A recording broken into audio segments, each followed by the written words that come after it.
much bigger beneficiary to getting this thing done than we are. They're in for $150 billion less because Biden and you don't have the courage to ask Europe, like I did with NATO. They paid billions and billions, hundreds of billions of dollars when I said, either you pay up or we're not going to protect you anymore. So that's maybe one of the reasons they don't like me as much as they like weak people. But you take a look at what's happening. We're in for 250 to 275 billion. They're into 100 to 150. They should be forced to equalize. With that being said, I want to get the war settled. I know Zelensky very well, and I know Putin very well. I have a good relationship, and they respect your president, okay? They respect me. They don't respect Biden. How would you respect him? Why? For what reason? He hasn't even made a phone call in 2 years to Putin, hasn't spoken to anybody. They don't even try and get it. That is a war that's dying to be settled. I will get it settled before I even become president. If I win, when I'm president-elect, and what I'll do is I'll speak to one, I'll speak to the other, I'll get them together. That war would have never happened. And in fact, when I saw Putin after I left, unfortunately left because our country has gone to hell. But after I left, when I saw him building up soldiers, he did it after I left, I said, oh, he must be negotiating. It must be a good, strong point of negotiation. Well, it wasn't, because Biden had no idea how to talk to him. He had no idea how to stop it. And now you have millions of people dead, and it's only getting worse, and it could lead to World War III. Don't kid yourself, David. We're playing with World War III, and we have a president that we don't even know if he's... Where is our president? We don't even know if he's a president. And just to clarify here... They threw him out of a campaign like a dog. We don't even know. Is he our president? But we have a president, Mr. President, that doesn't know he's alive. Your time is up. Just to clarify in the question, do you believe it's in the U.S. best interests for Ukraine to win this war, yes or no? I think it's the U.S. best interest to get this war finished and just get it done. All right. Negotiate a deal, because we have to stop all of these human lives from being destroyed. I want to take this to Vice President Harris. I want to get your thoughts on support for Ukraine in this moment, but also, as Commander-in-Chief, if elected, how would you deal with Vladimir Putin, and would it be any different from what we're seeing from President Biden? Well, first of all, it's important to remind the former president you're not running against Joe Biden, you're running against me. I believe the reason that Donald Trump says that this war would be over within 24 hours is because he would just give it up. And that's not who we are as Americans. Let's understand what happened here. I actually met with Zelensky a few days before Russia invaded, tried through force to change territorial boundaries, to defy one of the most important international rules and norms, which is the importance of sovereignty and territorial integrity. And I met with President Zelensky. I shared with him American intelligence about how he could defend himself. Days later, I went to NATO's eastern flank, to Poland and Romania. And through the work that I and others did, we brought 50 countries together to support Ukraine in its righteous defense. And because of our support, because of the air defense, the ammunition, the artillery, the javelins, the Abrams tanks that we have provided, Ukraine stands as an independent and free country. If Donald Trump were president, Putin would be sitting in Kyiv right now. And understand what that would mean, because Putin's agenda is not just about Ukraine. Understand why the European allies and our NATO allies are so thankful that you are no longer president, and that we understand the importance of the greatest military alliance the world has ever known, which is NATO, and what we have done to preserve the ability of Zelensky and the Ukrainians to fight for their independence. Otherwise, Putin would be sitting in Kyiv with his eyes on the rest of Europe, starting with Poland. And why don't you tell the 800,000 Polish Americans right here in Pennsylvania how quickly you would give up for the sake of favor and what you think is a friendship with what is known to be a dictator who would eat you for lunch. Vice President Harris, thank you. We've heard from both of you on Ukraine tonight. Afghanistan came up in the last hour. I wanted her to respond to something you said earlier, and please, I'll give you a minute here. Putin would be sitting in Moscow, and he wouldn't have lost 300,000 men and women, but he would have been sitting in Moscow. Quiet, please.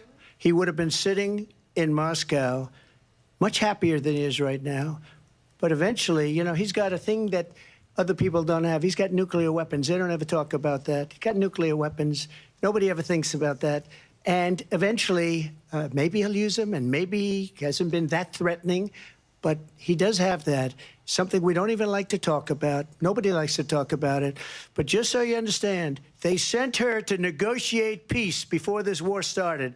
3 days later, he went in and he started the war because everything they said was weak and stupid. They said the wrong things. That war should have never started. She was the emissary. They sent her in to negotiate with Zelensky and Putin, and she did. And the war started 3 days later. And that's the kind of talent we have with her. She's worse than Biden. In my opinion, I think he's the worst president in the history of our country. She goes down as the worst vice president in the history of our country. But let me tell you something. She is a horrible negotiator. They sent her in to negotiate. As soon as they left, Putin did the invasion. President Trump, thank you. You did bring up something. You said she went to negotiate with Vladimir Putin. Vice President Harris, have you ever met Vladimir Putin? Can you clarify tonight? Yet again, I said it at the beginning of this debate, you're going to hear a bunch of lies coming from this fellow. And that is another one. When I went to meet with President Zelensky, I've now met with him over 5 times.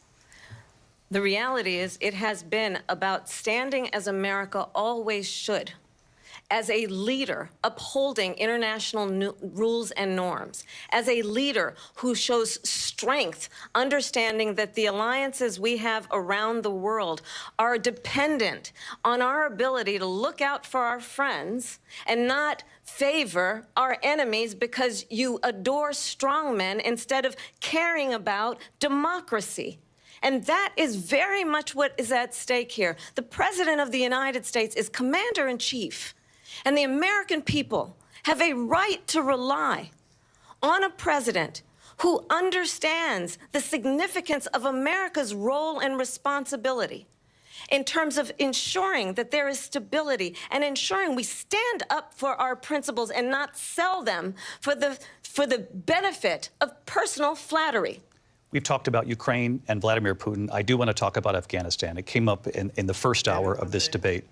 I want to move on to Afghanistan. Stoltenberg said Trump did the most amazing thing I've ever seen. He got these countries, the 28 countries at the time, to pay up. He said, I've never seen. He's the head of NATO. He said, I've never seen. For years, we were paying almost all of NATO. We were being ripped off by European nations, both on trade and on NATO.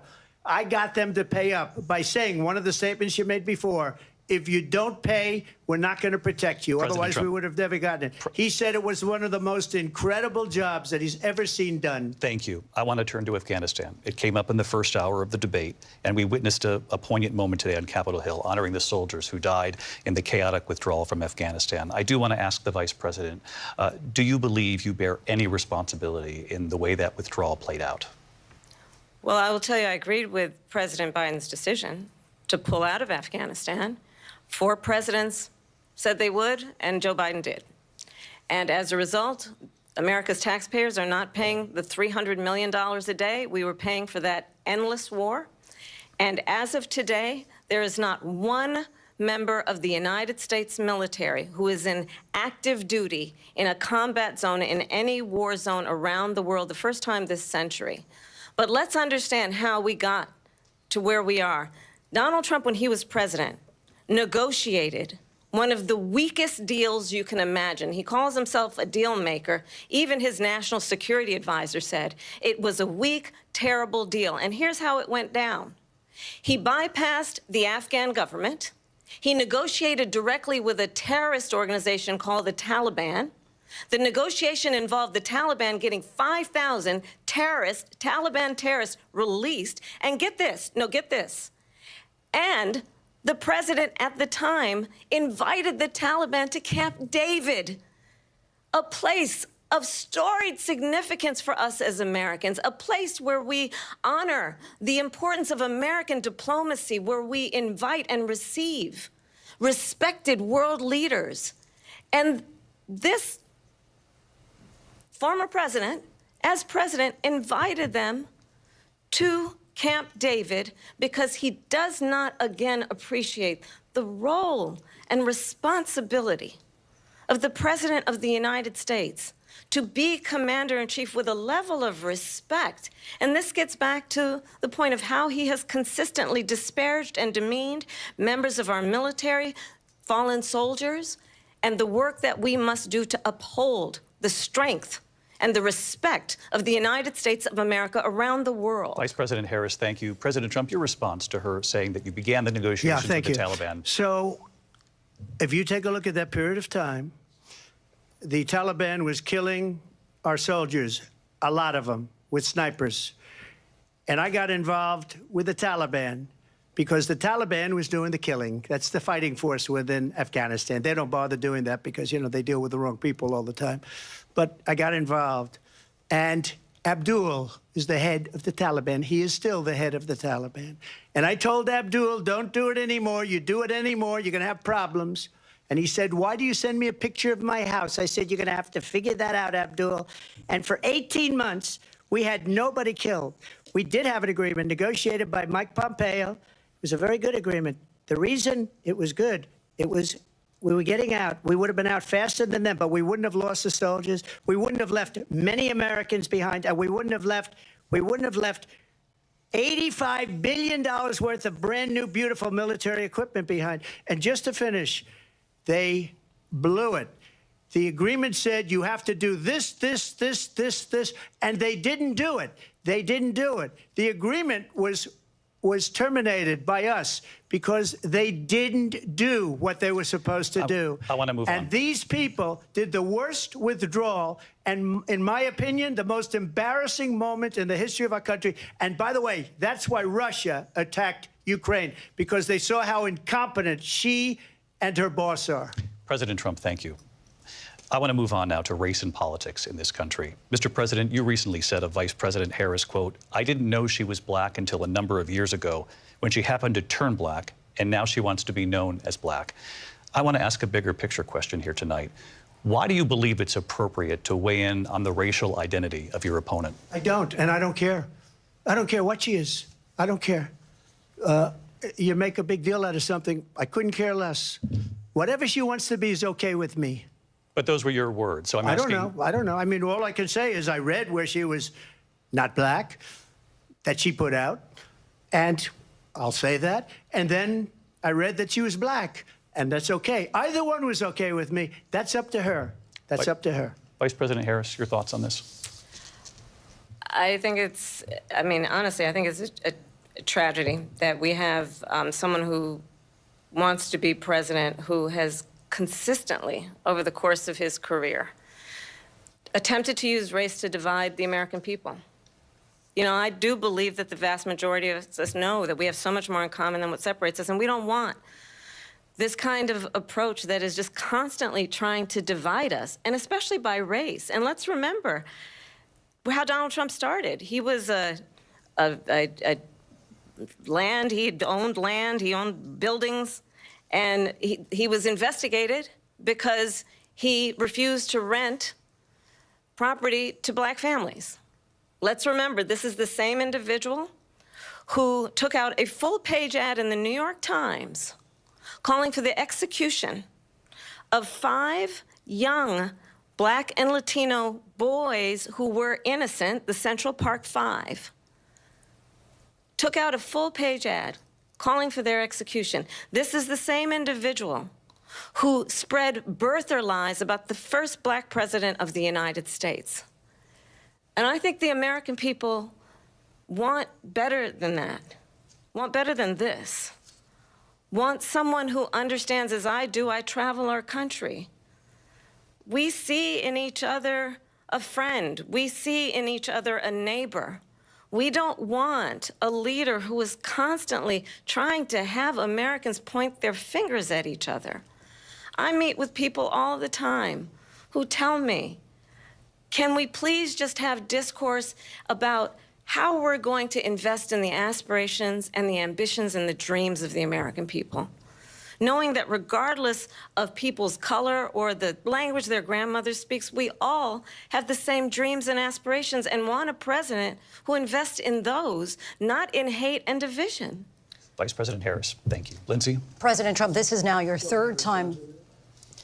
This is the most divisive presidency in the history of our country. There's never been anything like it. They're destroying our country, and they come up with things like what she just said. Going back many, many years, when a lot of people, including Mayor Bloomberg, agreed with me on the Central Park Five, they admitted, they said, they pled guilty. And I said, well, if they pled guilty, they badly hurt a person, killed a person ultimately. And if they pled guilty, then they pled, we're not guilty. But this is a person that has to stretch back years, 40, 50 years ago, because there's nothing now. I built one of the greatest economies in the history of the world, and I'm going to build it again. It's going to be bigger, better, and stronger. But they're destroying our economy. They have no idea what a good economy is. Their oil policies, every single policy. And remember this, she is Biden. You know, she's trying to get away from Biden. I don't know the gentleman, she says. She is Biden. The worst inflation we've ever had, a horrible economy because inflation has made it so bad, and she can't get away with that. Thank you. Your time is up, I Lindsay. want to respond to that, though. I want to just respond briefly. Clearly, I am not Joe Biden, and I am certainly not Donald Trump. And what I do offer is a new generation of leadership for our country, one who believes in what is possible, one who brings a sense of optimism about what we can do instead of always disparaging the American people. I believe in what we can do to strengthen our small businesses, which is why I have a plan. Let's talk about our plans and let's compare the plans. I have a plan to give startup businesses $50,000 tax deduction, to pursue their ambitions, their innovation, their ideas, their hard work. I have a plan, $6,000 for young families for the first year of your child's life, to help you in that most critical stage of your child's development. I have a plan that is about allowing people to be able to pursue what has been fleeting in terms of the American dream by offering a help with down payment of $25,000 down payment assistance for first-time home buyers. That's the kind of conversation, I believe, David, that people really want tonight, as opposed to a conversation that is constantly about belittling and name-calling. Let's turn the page Vice President and move Harris, forward. thank you. Let's turn to policy. President Let's Trump, turn we to have policy. to move on. President Trump.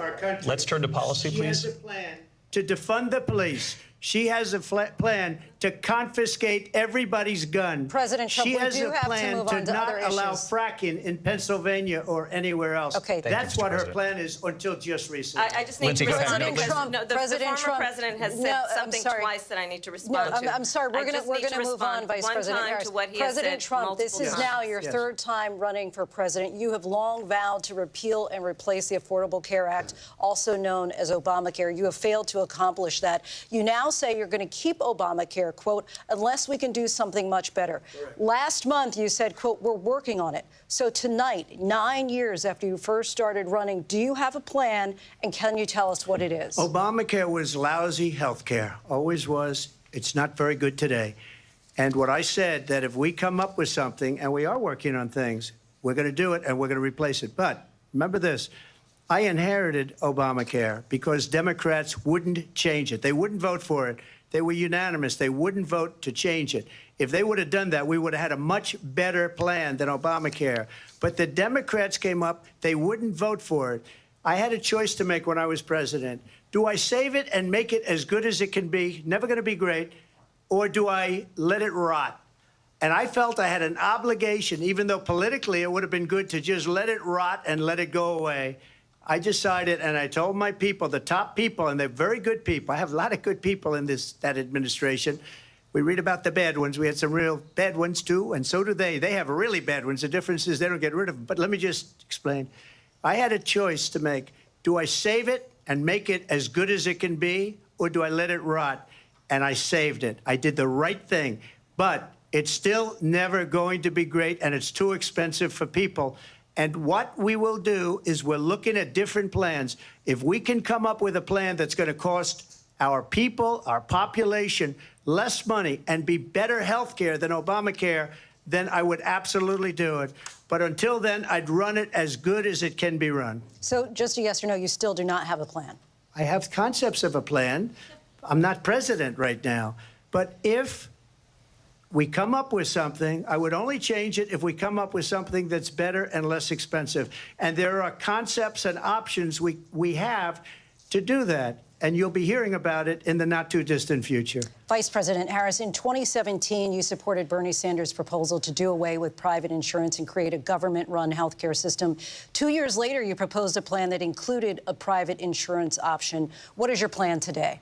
Well, first of all, I absolutely support, and over the last 4 years as vice president, private health care options. But what we need to do is maintain and grow the Affordable Care Act. But I'll get to that, Lindsay. I just need to respond to a previous point that the former president has made. I've made very clear my position on fracking. And then this business about taking everyone's guns away. Tim Walz and I are both gun owners. We're not taking anybody's guns away. So stop with the continuous lying about this stuff. As it relates to the Affordable Care Act, understand, just look at the history to know where people stand. When Donald Trump was president, 60 times he tried to get rid of the Affordable Care Act. 60 times. I was a senator at the time when I will never forget the early morning hours when it was up for a vote in the United States Senate. And the late, great John McCain, who you have disparaged as being you don't like him, you said, at the time because he got caught. He was an American hero. The late, great John McCain, I will never forget that night, walked onto the Senate floor and said, no, you don't. No, you don't. No, you don't get rid of the Affordable Care Act. You have no plan. And what the Affordable Care Act has done is eliminate the ability of insurance companies to deny people with pre-existing conditions. I don't have to tell the people watching tonight, you remember what that was like? Remember when an insurance company could deny if a child had asthma, if someone was a breast cancer survivor, if a grandparent had diabetes? And thankfully, as I've been vice president and we over the last 4 years have strengthened the Affordable Care Act, we have allowed for the first time Medicare to negotiate drug prices on behalf of you, the American people. Donald Trump said he was going to allow Medicare to negotiate drug prices. He never did. We did. And now we have capped the cost of insulin at $35 a month. Since I've been vice president, we have capped the cost of prescription medication for seniors at $2,000 a year. And when I am president, we will do that for all people, understanding that the value I bring to this is that access to health care should be a right and not just a privilege of those who can afford it.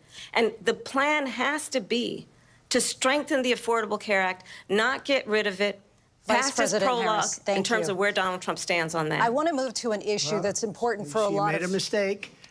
Number one, John McCain fought Obamacare for 10 years.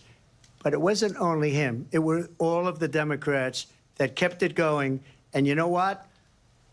We can do much better than Obamacare, much less money. But she won't improve private insurance for people, private medical insurance.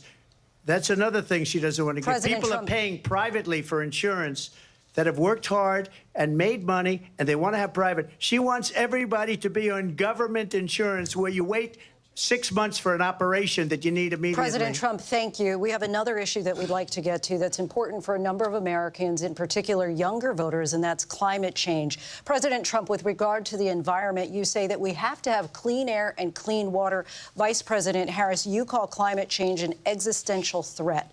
The question to you both tonight is, what would you do to fight climate change? And Vice President Harris, we'll start with you. 1 minute for you each. Well, the former president had said that climate change is a hoax. And what we know is that it is very real. You ask anyone who lives in a state who has experienced these extreme weather occurrences, who now is either being denied home insurance or it's being jacked up. You ask anybody who has been the victim of what that means in terms of losing their home, having nowhere to go.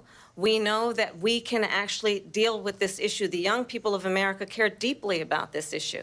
And I am proud that as vice president over the last 4 years, we have invested $1 trillion in a clean energy economy, while we have also increased domestic gas production to historic levels. We have created over 800,000 new manufacturing jobs while I have been vice president. We have invested in clean energy to the point that we are opening up factories around the world. Donald Trump said he was going to create manufacturing jobs. He lost manufacturing jobs.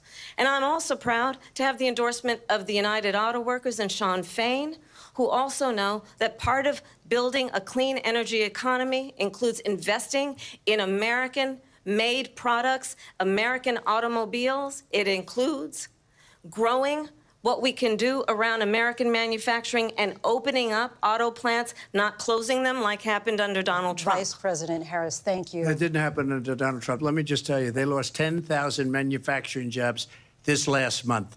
It's going, they're all leaving. They're building big auto plants in Mexico, in many cases owned by China. They're building these massive plants, and they think they're going to sell their cars into the United States because of these people. What they have given to China is unbelievable. But we're not going to let that. We'll put tariffs on those cars so they can't come into our country, because they will kill the United Auto Workers and any auto worker, whether it's in Detroit or South Carolina or any other place. What they've done to business and manufacturing in this country is horrible. We have nothing because they refuse. You know, Biden doesn't go after people because supposedly China paid him millions of dollars. He's afraid to do it. Between him and his son, they get all this money from Ukraine. They get all this money from all of these different countries. And then you wonder, why is he so loyal to this one, that one, Ukraine, China?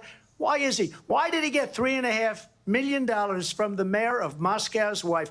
Why did she pay him $3.5 million? This is a crooked administration, and they're selling our country down the tubes. President Trump, thank you. Thank you.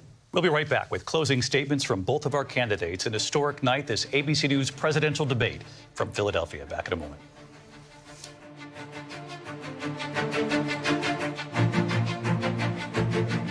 The ABC News presidential debate will continue after this.